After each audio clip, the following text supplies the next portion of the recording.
to another video. If you're new to the channel, please don't forget to smash that subscribe button down below and go check out our Instagram pages. They are always linked down in the description down below. I post daily original photos of guys like this, our life, and everything in between. This is our guy Nimbus, who came from Powerline Reptiles a while back, and he is one of our absolute awesome males. What's up, dude? So for today's video, we are going to be talking about prices of snakes, particularly ball pythons. Scrolling through social media lately, I have been seeing a lot of memes from different breeders, particularly addressing how buyers don't seem to understand why prices are as high or mid-range, why they are priced the way they are. So today we're going to kind of go over how prices are determined and why they are set at a particular price point. And like I said, this is going to be particularly for ball pythons. I'll go over maybe a few other species that I have in our collection that I can show you, and maybe go over some prices of those and why they are set the way they are as well. So to start, we're gonna go over a few things fairly briefly, because if I go into these factors deeply, it could take up way more of the video than I want it to. So the first thing we're gonna talk about that goes into why prices are the way they are is simple economics, and that is gonna be supply and demand.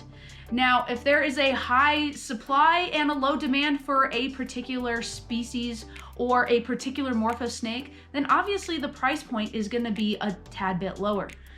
For something like maybe a normal or a classic ball python, breeders tend to make those fairly often. Those come up even when you don't particularly want them or you're not going for those. So the price for those is gonna be fairly cheap. And the same thing goes if you have a demand for specific morph gene combination, and maybe there's only 2 people out there that only have that particular combination, so the supply is low, then obviously the price is gonna go way up for that particular gene, morph, or combo that you're looking at. So without diving too much into economics and supply and demand, that is pretty much the gist of it. So if you have a low supply and a high demand, price is going to be fairly high, and it's the opposite. If your demand is fairly low or steady and the supply is high for those particular genes, combos, what have you, then the price point is probably going to be mid-range or a little bit on the lower end. So the second factor we're going to talk about is going to be simply, has to do with genetics. Now, if you have a snake that is a normal or classic, then obviously it's gonna be really cheap. If you have a single gene animal, that's gonna be a little bit lower as well. If you have an animal like Nimbus here, who he has, what do you have? So he has 5 genes in him, plus he has possible other genes in him. He's an all-white snake, so it's hard to tell what exactly he has in him, but he has possible 7 genes. So of course, this snake is gonna be a lot higher priced than say a single or a 2 gene morph. So that's another factor you have to look at. If you look at a particular snake and it has 3 genes in it, then you're not gonna be paying $50, and depending on what those genes are, which is the next thing we're gonna talk about. And that is the market at the time. It depends on what everybody is making, what they're going for, what customers are looking for. Right now in the industry, piebalds and clown combos are really high up on the list, and mixing different kinds of genes with those. So of course, because those are in high demand, those are gonna be a little bit higher priced depending on what gene combinations are mixed with those particular morphs. Now, the next thing we are going to discuss is genetics in general with ball pythons. We're not gonna go deep into genetics here, but you have, you know, your single gene traits that can be passed down from the parent. You have your dominant genes, which are guaranteed that 50% of the clutch is gonna carry on that particular pattern change. And then you have what's called our recessive genes. And usually when you're looking at buying a snake, whether you're looking on Morph Market or some other site, if it shows that that particular snake, if it says het, H-E-T, that is short for heterozygous. And what that means is that that particular snake is carrying a hidden gene that can only be made into a visual if you match it with another animal that carries the same heterozygous gene, or if it is visual for that particular gene. So without diving too much into that, those are the 3 factors that are going to determine the price of the snake. And like I said, it depends on the market at the time too. Certain genes at certain times are more desirable. So you may find a single gene animal that might have a higher price than another single gene animal. And that is because either for one, the supply is low on that particular animal, or it's a more desirable animal right now. Certain morphs that enhance color when you mix them with different combinations, those are a little bit more desirable right now. So of course, those particular genes are going to be a little bit higher priced as well. So let's go ahead and go check out some animals in our collection that kind of further explains this, and I'll give you guys a little bit of price point on what you can expect for some of these animals. Okay, so like I said, Nimbus here he carries 2 super forms of his gene, and that is going to be super yellow belly and super pastel. Those are single gene codominants that can be passed down from the parent. Now, when he mates with another female, because he is a super pastel and a super yellow belly, he will automatically pass down the pastel and yellow belly gene to all of his offspring. Now, he also carries the leopard gene, which is considered a dominant gene. And when he passes that on to his offspring, 50% of the offspring will carry that gene as well. So this is also going to increase his price. Not to mention, he is an absolutely stunning animal. So he is possible black pastel, and he is a possible carrier of a heterozygous gene, and that is orange ghost. So which hiked up his price point a lot. Now, we got a killer deal on him from Powerlines, which I'm not going to tell you exactly how much we paid, but for an animal like this, you can usually expect to pay anywhere from $1,200 to $1,500 for this particular animal. And now, because he is going to be considered a proven breeder, we could probably tack on a little bit more to that price as well.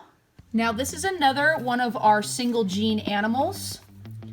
Tafiti is a black pastel, possible yellow belly. I'm pretty sure she's yellow belly, but we will just have to see. Depends on the light. Sometimes the yellow kind of comes up in her pattern and sometimes it doesn't. Hi, honey.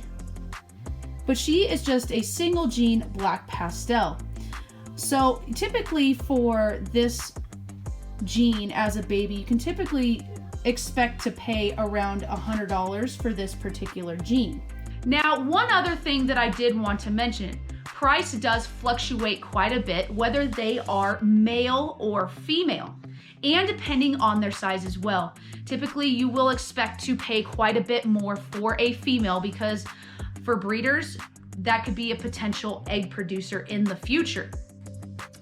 And it takes a lot longer for the females to become sexually mature. So a single gene like her, a male you could look at paying probably about $75 and the female about $100. Now that is as a baby. That is the other point I wanted to point out, is it depends on size. Now, a lot of times when you're adopting a larger snake, males their price point doesn't change too much from when they're a baby to they get older, unless they are a proven breeder, then you can expect to pay a little bit more. The females will change drastically. The females gain what I call equity. Now, when we purchased Tafiti, we ended up paying, the average price point for her.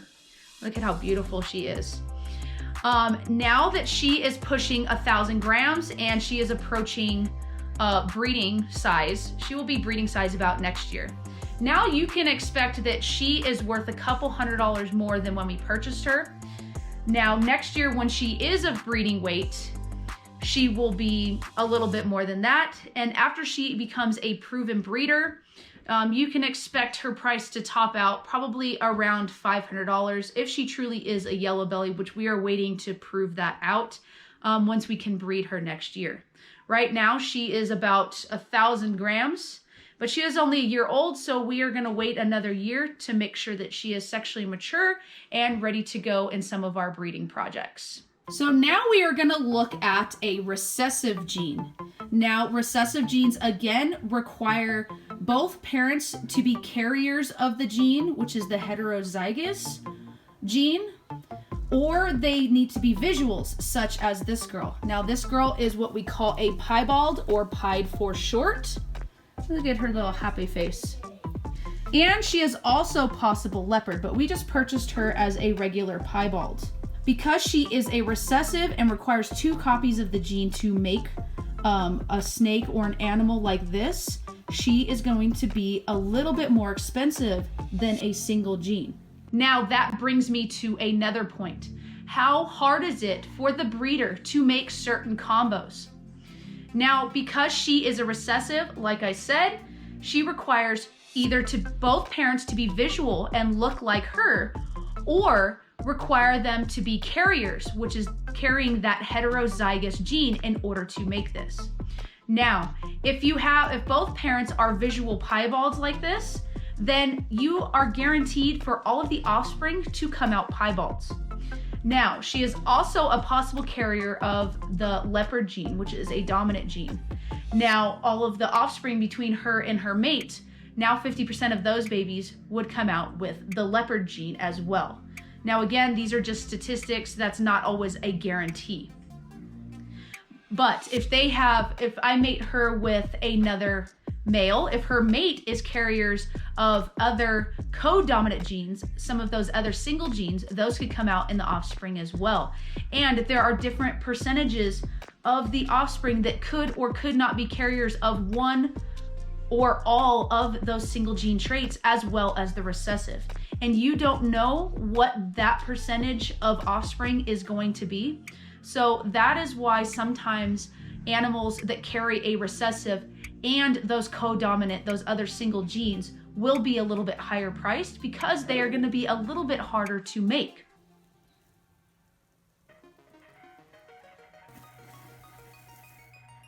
Now, this is our boy Homie. Homie is another recessive trait snake. This is a clown, and he is also carrier of a single gene, which is pastel. Look at that head stamp. It's absolutely beautiful. But this particular recessive gene is actually very, very popular in the ball python world right now. And there's been a lot of different combinations mixed and matched with this.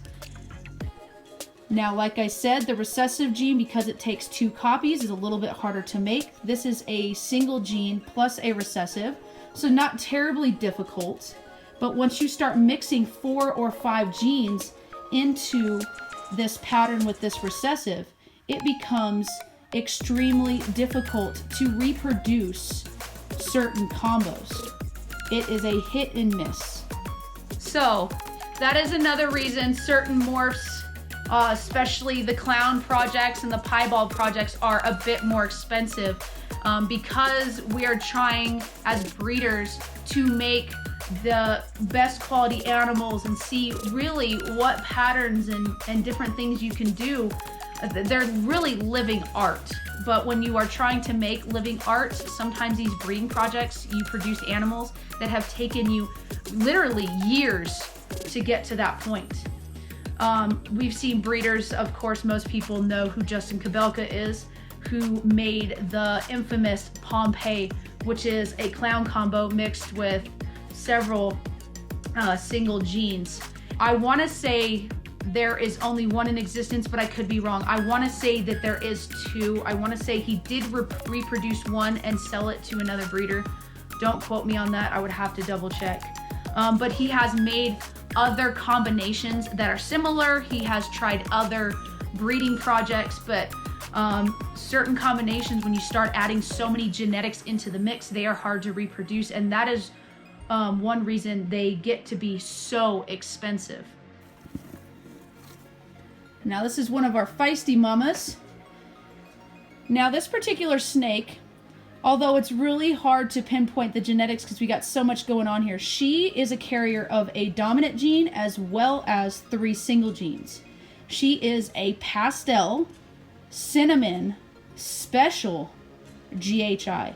Now the GHI is the dominant gene that she will eventually pass off to hopefully 50% of her offspring. And then she could pass on any one of the other single gene genetics. So we will just have to wait and see. She is beautiful. There's a lot going on. I have yet to see another combination exactly like her. Maybe one on Morph Market, which is why we ended up finding her from somebody on Craigslist. And so that she was an awesome pickup. We look forward to breeding her next season. And she is just over 1,000 grams as well. Now, there are some combinations that are just more desirable than others too, which is just like this girl, Roxanne. Roxanne is just a Mojave GHI. But because of what these 2 genes do when they get put together, the different contrast between the light dorsal pattern and her sides, she becomes a little bit more expensive than Aspen, the last snake I just showed you, who actually has more genes with the same GHI dominant gene. This girl is actually more expensive because she's more desirable in the market. And yes, my tubs do need to be cleaned, and my Reptile is on the way so I can clean these bins. So now I'm going to show you a few more animals in our collection that are actually our most expensive animals. Now I'm going to give you price points. That's not what we paid. I am a bargain shopper, and when I find certain animals, I really jump on it if the price point is just spot on. I have picked up a couple animals off Craigslist that I don't think that the sellers knew what they had, and I was able to pick these animals up for literally a steal. I've also picked up animals on deals and sales, and I really wait for that opportune moment so I'm getting the best price possible, and that is something to think about for the future. Now, just as a side note, if you do pick up animals on Craigslist, please be aware. Please understand what you're looking at as far as the genes. Please know how to check the sex of your animal, check for its optimal health. You have to be mindful when you're buying from Craigslist that not everybody has the same integrity and values as you do. So luckily we have had great experiences with buying off of Craigslist, but I have heard some horror stories. So just be mindful when you are buying and purchasing from online groups or Craigslist. Now let me show you some of the animals that we have purchased that are our most expensive snakes in our collection. All right, there are actually 2 snakes in here that I'm not gonna bring out right now because they are breeding at the moment. Are you guys locked up again? No, it doesn't look like it. But this girl, Sunshine, was sold to us from Craigslist as a lavender albino 100% het pied. Now, she doesn't have those deep lavender colors, but she does not look like a regular albino either. So we are really hoping to prove her out as that lavender. Now, she does have the different colorations on her head like a lavender would, but in her body pattern, she doesn't have those deep colorations. But she also, if you can see the outline, which is typical for lavenders. So we are just gonna have to wait and see whether she is or isn't. I love her light colors and her red eyes anyways. And we have paired her with our guy from Best Dressed Balls, Thunk, who is a black pastel banana mahogany, 100% het piebald. So we are hoping to get some visual piebald combos. Now, this snake we picked up for literally pennies on the dollar. If this is a true lavender albino 100% het piebald, this would typically be priced at over $1,000. Now that is not nearly what we paid for her. Now Thunk is typically around $1,200 to $1,500. We picked him up on sale and didn't pay that, but we paid a pretty good penny for him. And these 2 are some of our most expensive snakes in our collection, and I can't wait to see what babies they are going to produce. Now, because they, like I said, they are both supposedly het, for the piebald gene. We should hopefully get some visual piebalds. I'm hoping for at least one to prove this girl out. And because he has 3 single genes, the black pastel, mahogany, and banana, we're looking for different snakes with those combinations as well.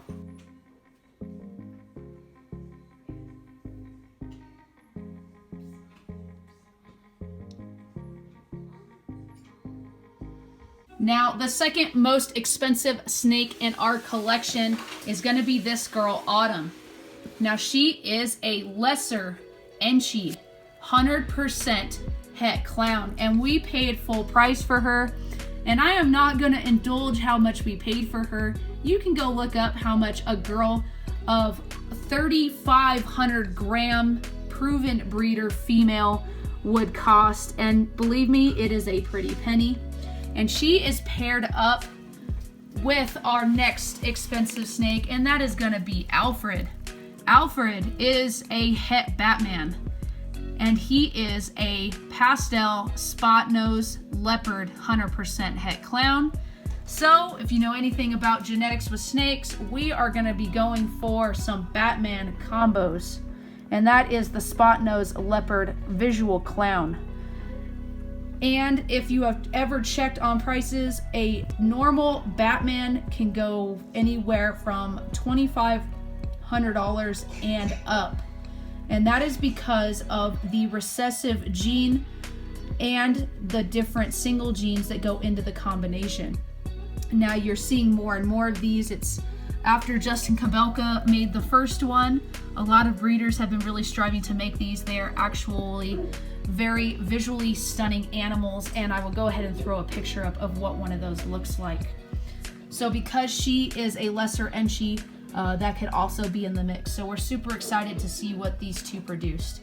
They are not currently locked up, but we have already seen several locks from these two. So we are hoping to hopefully get a large clutch here in another couple months. So I hope this video kind of explains why breeders have a certain price point for snakes. And I just want the buyers to be mindful that when you are going to purchase a snake, please be respectful to the seller. As the seller and breeders, we put a lot of time and passion into our animals and into our products to give the best quality animal to that person that is purchasing. And we want to create this relationship that maybe will want for you to recommend us to someone else to purchase a snake from us and to purchase an animal. And we want to know that that animal is going to a good home and that you are going to cherish it for a long time. A lot of snake species will live anywhere from 20 to 40 years. So you are going to have this snake for a long time, and we want to make sure that we are producing a visually stunning quality animal for you to enjoy for literally a lifetime. So that concludes this video. If you liked it, please don't forget to give it a thumbs up. And if you have any questions, comments, concerns, don't hesitate to leave a comment down below, and I will answer as promptly and to the best of my ability. So again, thank you for watching. Stay safe, stay sane, get out there and make your own footprints.